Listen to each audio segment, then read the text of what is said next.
Karibu sana katika runinga hii yetu, runinga ya AfriPulse Media, ikiwa na mwanahabari mwenzako ni Victor Frank Tutu, na ni hapa katika chuo kikuu cha Masai Mara, ambapo leo ikiwa ni tarehe 18 Alhamisi mwezi wa Disemba mwaka 2025, na ikiwa leo ndio siku ya mwisho, ambapo ukiangalia upande wangu hapa nyuma ni mahafali wanazidi kujiandaa. Ikumbuke kesho ndio ile siku ambapo itakuwa ni kufuzu kwa mahafali, na ikumbuka kwamba pia kutakuwa na wageni waheshimiwa, na pia mahafali hawa watakuwa wanapewa vyeti vyao kutokana na idara mbalimbali, na pia tutakuwa na mahojiano ya moja kwa moja na mwanafunzi ambaye ni mwandishi anajulikana pale katika mitandao za kijamii. Amefanya kazi mingi kubwa sana na ameandika vitabu mingi sana, na mojawapo ya vitabu ambazo ameweza kuandika ni Peremende za Mkubwa na Yowe la Mfu na hadithi zingine, na pia ni mhariri, ameweza kuandika baadhi ya vitabu na amehariri vitabu mingi, na tutakuwa tunahojiana naye moja kwa moja tuweze kumuuliza, je, ni changamoto zipi ambazo amekumbana nazo katika tasnia hii ya miaka 4 ambayo ameweza kusoma, na anatarajia kipi baada ya kuweza kufuzu na kuweza kupata cheti chake cha ushahada. Basi mpenzi msikilizaji na mtazamaji wa runinga yako pendwa, runinga yako ya AfriPulse, leo tuko hapa katika chuo kikuu cha Masai Mara, na leo tuko na mgeni hapa na ambaye ni pia ni mwanafunzi ambaye atakuwa anafuzu hapo kesho. Nataka tuweze kumhoji, tumuulize kwanza amefanya nini na anatarajia nini kuhusiana na kesho, na baada ya kufuzu anatarajia kufanya nini. Na kabla sijaweza kuendelea mbali, nataka kwanza tuweze kumjua ni nani, anafanya nini na anafanya nini. Hujambo kaka? Naam, sijambo. Hali namna gani? Shwari. Wanakuita nani na unafanya nini, na tueleze kwa kifupi. Naam, nafahamika kama Kevin Akuti. Naam. Almaarufu mwana wa Libora. Naam. Chuo kikuu cha Masai Mara, kitivo cha elimu. Naam. Taaluma ya elimu na ushauri nasaha, taasisi ya Kiswahili. Naam. Na historia. Naam. Hasa mhafali wa mwaka 2025 chuoni Masai Mara. Naam, kwanza kabisa nataka nikuweze kukushukuru. Naona kwamba umeweza kuvaa nguo nzuri na uko kwenye harakati ya kuweza kupata cheti chako cha, inaitwaje, shahada ama namna gani? Ni shahada. Naam, shahada. Naam. Na tukiendelea zaidi, hebu nikuulize, katika safari yako hii ya miaka 4, unaweza tuelezea imekuwaje safari tangu ulipojiunga na chuo hiki kikuu cha Masai Mara? Hizi miaka 4 ni faida gani umepata? Ni changamoto zipi ambazo umepata? Unaweza katuelezea kwa kifupi safari yako imekuwaje? Naam, shukran sana kwa kiduchu. Nina Naima Nomi. Kuafali au kujiandaa kuafali kesho hapo tarehe 19 wa mwezi huu 2025. Ni safari ambayo imekuwa ni kirago, niseme kirago. Na niseme kwamba ni safari pia ambayo ni muhali kueleza, kwa sababu jinsi unavyoniona hapa, nahisi ni muhali kueleza ni vipi nilikuja tangu mwaka wangu wa kwanza mpaka mwaka wa 4. Lakini nasema kwamba Subhanahu wa Ta'ala alikuwa tegemeo langu. Nikawa natia bidii, najifunga masomoni tangu mwaka wa mosi mpaka mwaka wa 4 ambapo sasa hivi nahitimu kama mhafali wa mwaka 2025. Nilipo jihumu na kujiunga na chuo hichi ni mwaka 2022 Januari. Na nilikuwa nimeitwa kozi ya kriminolojia. Nikaja hapa nikabadili kwa sababu nilikuwa napata shinikizo kutoka kwa wadarisi pamoja na wavyele kwa nibadili kozi. Kwa hivyo nilipojiri huku nikabadili na nikaegemea taaluma ya elimu na ushauri nasaha, taasisi ya Kiswahili na historia. Kwa hivyo safari imekuwa ndefu zaidi, lakini hatimaye nimefika nikipata kupigia falaki ni kingamo ambayo imenikabili tangu mwaka huo. Ile hali ya kuamka kila asubuhi na kusoma, pengine kuna mihadhara ya kuanzia asubuhi kama saa 1, unadamka na wenda mhadharani na kuhadhiriwa na mhadhiri na kisha ndo mwendo umekuwa hivyo mpaka tunapotamatika mwaka huu. Naam. Tukiendelea zaidi, ningependa kukuuliza katika hii safari yako ya miaka minne, nimekuwa nikikufuatilia pale katika mitandao za kijamii na ukakuwa ni mwandishi chipukizi. Ulianza kuchipuka pale kwa kuandika vitabu kadhaa, na hali hii ambayo imeweza kutia watu wengi motisha. Na ni kitu gani ambacho kilikufanya uliamua uanze hii uandishi kabla ya hujaweza kufuzu ili uweze kuanza kuandika hizi vitabu? Na swali kuntu naomba nikujibu. Ni vyema mno nitie paruanja kwamba kazi yangu ya uandishi nilianza nikiwa mwaka wa 3, mwaka wangu wa 3 katika chuo kikuu cha Masai Mara. Na kile kilichonimotisha kwanza kazi hiyo ni kwamba nilikuwa kama kiranja wa somo la Kiswahili. Kwa hivyo kila nilipokuwa nikitoa taarifa pale kwenye jamvi la Kiswahili, nilikuwa nashabikiwa na wanagenzi wangu wakisema kwamba wengine walikuwa wanashabikia, wengine pia walikuwa wanalalama na kuloloma kwa misamiati niliyokuwa nikitumia ni misamiati muhali. Hivyo walikuwa na ugumu wa kupata kile nilichokuwa nimemaanisha wakati nilikuwa napeana taarifa. Kwa hivyo wengine katika lio wakaanza kuniita huyu ni mwanahabari, kisha wengine wakaanza kuniita huyu ni mwandishi. Kwa hivyo kuanzia hapo ndipo nikaanza kujifikiria, kujipigia darubini maisha, nikasema kwamba kumbe mimi pia naweza kuitwa mwanahabari na naweza kuitwa mwandishi vile vile. Hapo ndipo nikaanza kufikiria mambo ya kuandika na nikatoa mswada wa kwanza, na mswada huo ulikuwa mswada wa machozi ya majuto. Kwa hivyo ilisadifiana kwamba wakati huo pia kulikuwa na mradi ambao ulikuwa unaendelea na miongoni mwa marafiki zangu akaja akaniunganisha na kikosi hicho cha kuandaa kitabu hicho ambacho kilikuwa kinaenda kuitwa Majini wa Mijini. Kwa hivyo nilipounganishwa nikajiunga nao na nikawa miongoni mwa waandishi, na mimi haswa ndiye mwandishi wa kipekee aliyekuwa bado anaendelea na masomo.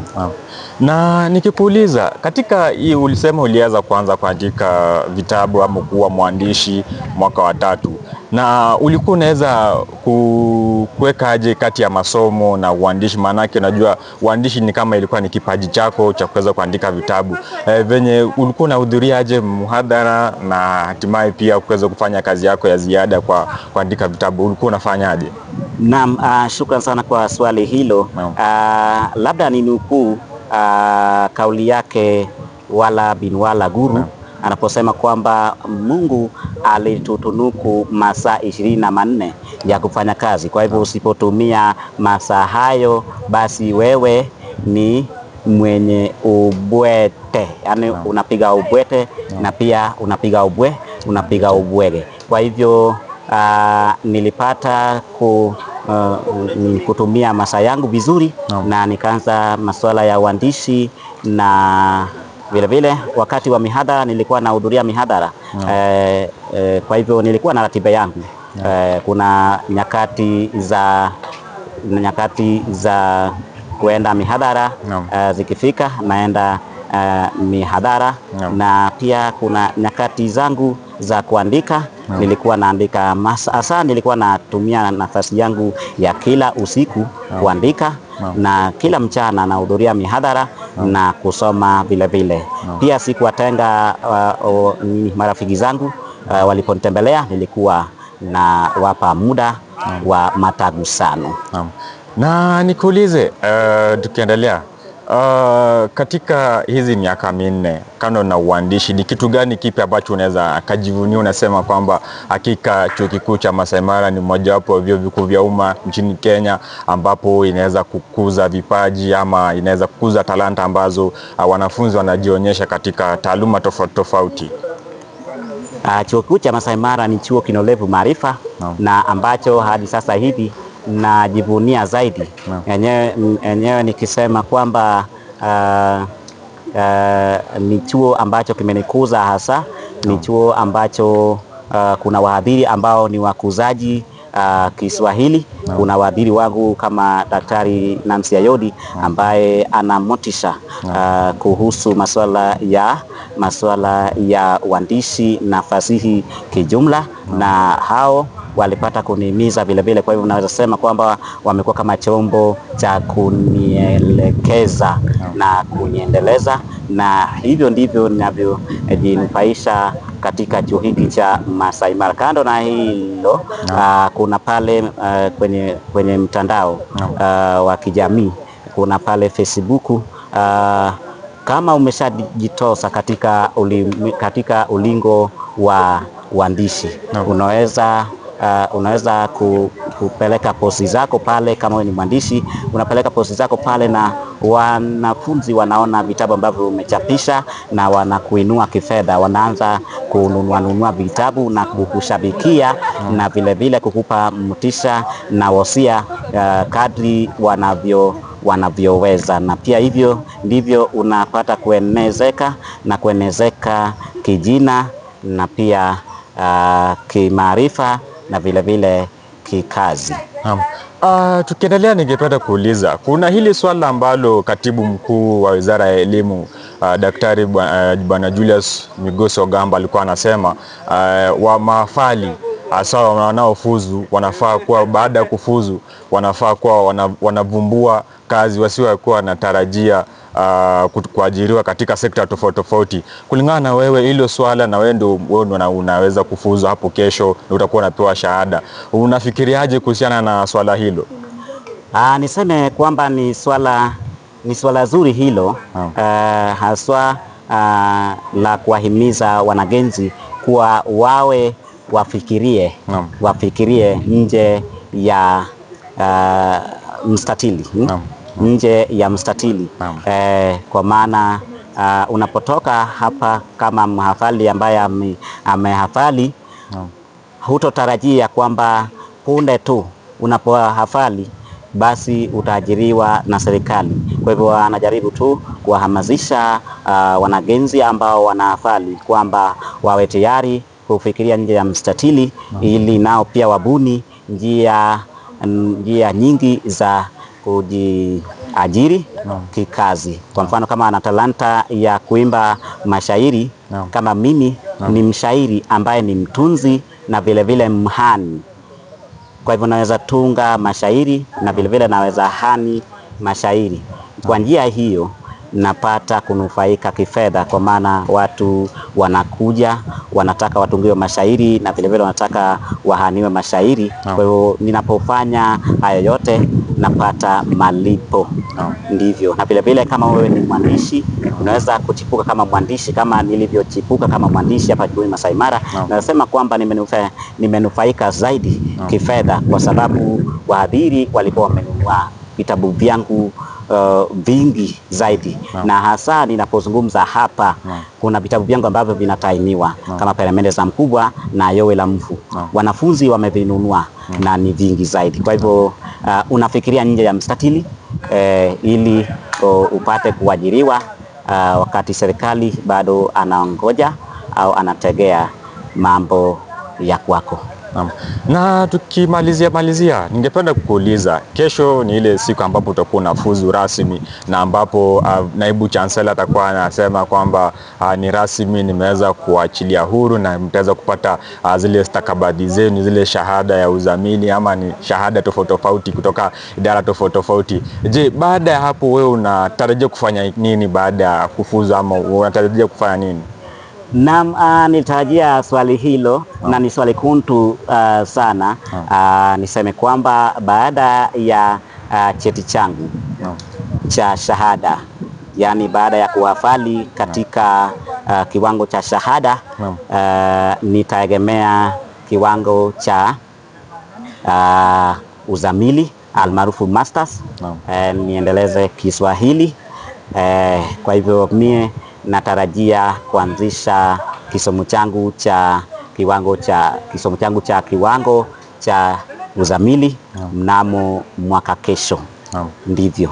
Na nikifunga na swali la mwisho, ningependa kuuliza, kuna hawa waandishi chipukizi ambapo wanaandika vitabu, kuna wale wameandika tu vitabu na hajapata mahali pa kuweza kuweka hiyo makala yao, na utaweza kuelezea aje ama utaelezea aje kwa mtu kama huyo ambaye anachipuka katika tasnia ya uandishi? Ikumbuke kwamba hivi sasa kuna teknolojia na kuna matumizi ya akili unde na hali ambapo inafungia waandishi chipukizi kazi mingi sana. Sasa unawezaje kumwelezea mwandishi chipukizi changamoto kama hizo katika tasnia ya uandishi tukimaliza? Kwa wale waandishi chipukizi ambao wazidi kuchipuka, ningependa kuwarai wapate kuwa wanajizatiti katika ulingo huo wa uandishi na wajikakamue zaidi na wanapoona mikingamu yani changamoto, wakimbilie wale ambao wanafikiria wanaweza kuelekeza moja kwa moja ili wapate kusaidika.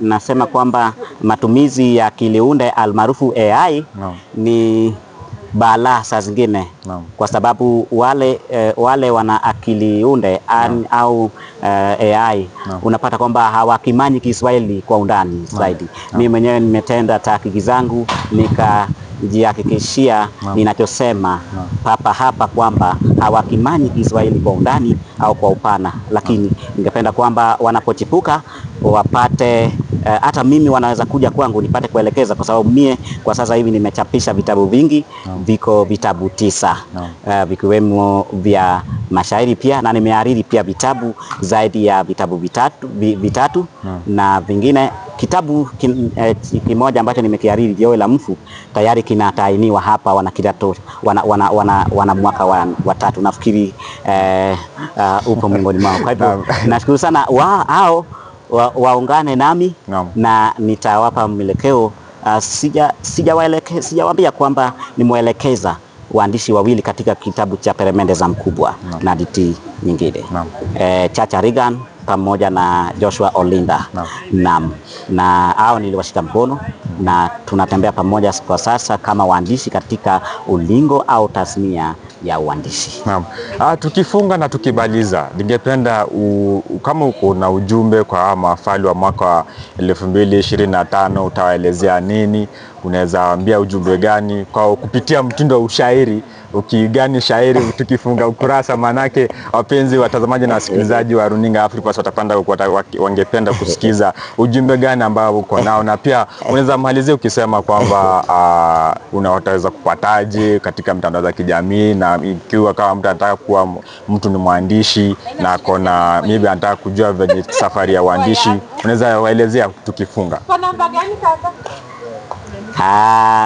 kauli zangu za mwisho Naam.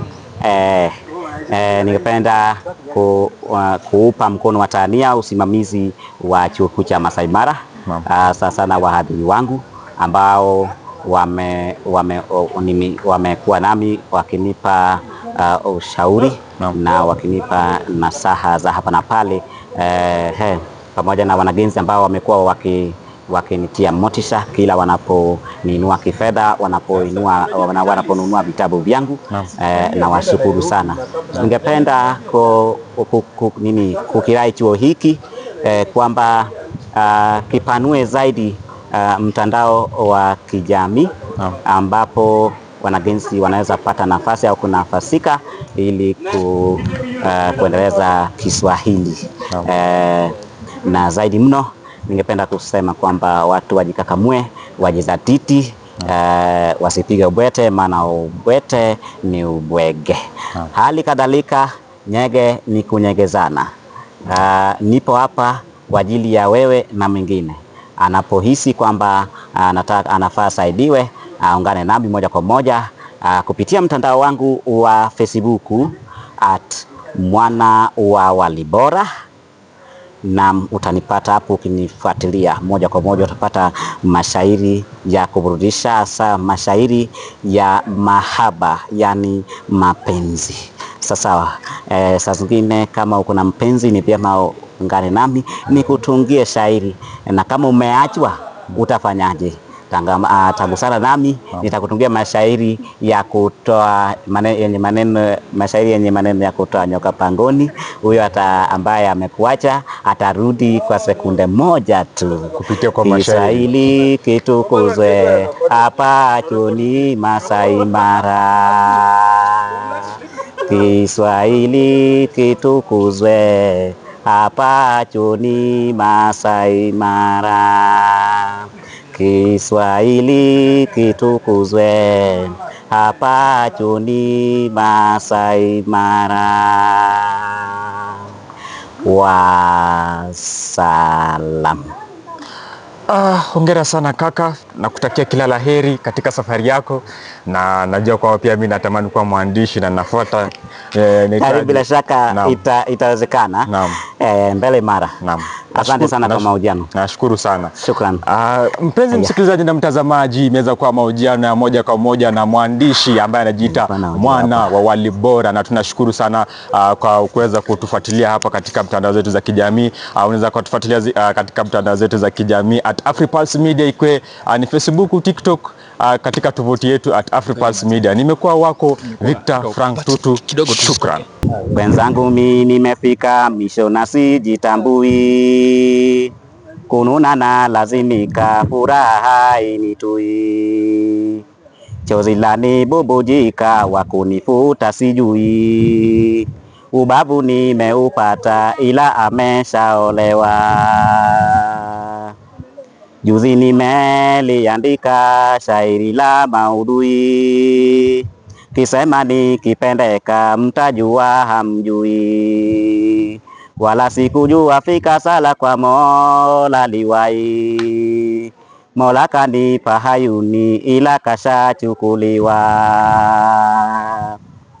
Nilidhani nimefika sokoni ati sikai, lipoona malaika moyoni nikafurahi, haikupita dakika nambari akaniwai, kumbe hawezi pendeka, yeye ni mke wa mtu mke hakika ni sumu na sikatai, na haiwezi kunyweka, si maji wala si chai, maneno nikamtwika kumpasha yangu rai, akasema haiwezi, yeye ni mke wa mtu. Moyoni niliudhika, nusura nilizirai, tena nilidhalilika, iweje mimi sifai, vipi mimi niliumbika bahati sina walai, ubavu nimeupata ila ameshaolewa. Tamati heri kufika sioni nikiwa hai. Ukingoni nimefika mapenzi mimi sifai. Neno la Mungu nashika acha nikafunge tai. Ubavu nimeupata ila ameshaolewa.